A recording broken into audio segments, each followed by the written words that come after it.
به دنبال خدا نگرد. خدا در بیابانهای خالی از انسان نیست. در جاده‌های تنهای بی انتها نیست. خدا در نگاه منتظر کسی است که به دنبال خبری از توست. در قلبی است که برای تو می‌تپد. در لبخندی است که با نگاه مهربان تو جانی دوباره می‌گیرد. خدا آنجاست. خدا در خانه‌ای است که تنهایی در آنجا نیست. خدا در جمع عزیزترین هایت هست. در دستی است که به یاری میگیری. در قلبی است که شادش میکنی. در لبخندی است که بر لب مینشانی. خدا در دیر و بتکده و مسجد نیست. لابلای کتاب‌های کهنه هم نیست. نگرد، گشتنت زمانی است که هدر می‌دهی. زمانی که میتواند بهترین ثانیه ها باشد. خدا در عطر خوش نان است. آنجاست که زندگی میکنی و زندگی میبخشی. در جشن سروری است که برپا میکنی. خدا در کوچه از کوچه های درویشی و دوری از انسان ها نیست.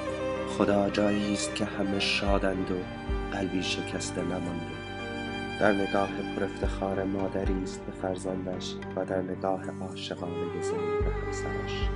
در اندیشه کودکی است که میپندارد پدرش قهرمانی است. در دنیا قوی‌ترین است و کامل‌ترین.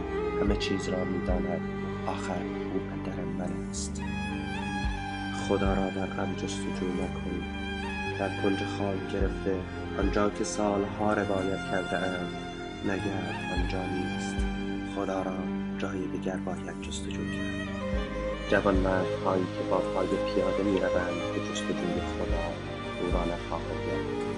خدا نزدیکتر از آن است که فکر می‌کنی. در فاصله نفسهای من و توست که به هم آمیخته. در میان گرمای دستان ماست که به هم پیچیده. آری، همسفر مهربانیت، خدا اینجاست. اینجا زندگی فرصتی است کوتاه و تکرار ناپذیر. زندگی امکانی است محدود. با امکان محدود زندگی باید نامحدود را جست. باید از فرصت کوتاه زندگی برای یافتن جاودانگی بهره برد. بنابراین زندگی چالشی است بزرگ، مخاطره‌ای است عظیم. فرصت یکباره زندگی را نباید صرف چیزهای کمبهایی کرد که مرگ آنها را از ما می‌گیرد. زندگی همچون کاروان سرایی است که شبنگام در آن اتراق می‌کنیم و سپید دمای از آن کوچ. فقط چیزهای اهمیت دارد که وقت کوچ ما از خانه بدر با ما همراه باشد. آری، دنیا چیزی نیست که آن را واگذاریم. چیزی است که باید آن را برداریم، با خود همراه کنیم. ترک دنیا راهی نیست که به بلوغ معنوی و آگاهی کیفانی بیانجامد.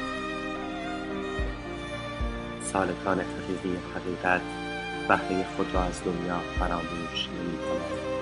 آنها هر آنچه را که زندگی در اختیارشان می‌گذارد برمی‌گیرند. آنان می‌دانند که همه این زندگی باشکوه هدیه‌ای است از طرف خداوند. کسانی که از دنیا روی برمی‌گردانند نگاهی تیره و یأس‌آلود دارند.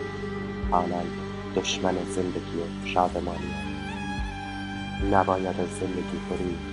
باید مستانه و شادمانه به چالش‌های پرمخاطره زندگی حدس کنید. ما همه پاره‌ای از زندگی هستیم. زندگی در رگ‌های ما جاری است و در سینه ما می‌تپد. زندگی غیر خود ماست. از زندگی به کجا می‌توان برید؟ گریز از زندگی گریز از خداست. به کجا می‌توان برید که خدا نباشد؟ ای همکیش من، دین ما ستایش، عشق، خنده و زندگی است. همه چیز را جشن بگیر، زندگی کن، دوست کن. همه چیز این زندگی خاکی آسمانی است. همه ما به ضیافت الهی دعوت شدیم. ضیافت وجود. باید با همه وجود خود در این ضیافت شرکت کنیم. خداوند زندگی را به ما نبخشیده است تا از آن روی برگردانیم. او زندگی را به ما بخشیده تا آن را به تمامی زندگی کنیم. در آخر خدا از من و تو خواهد پرسید آیا زندگی را زندگی کرده ای؟ عزیز من، مرگ نیز پاره‌ای از این زندگی باشکوه است. حتی مرگ را نیز باید جشن گرفت. مرگ قلعه زندگی است. آری، اگر زندگی را به تمامی زیسته باشی، آنگاه زیستن تو، رستن تو و مرگ تو نیز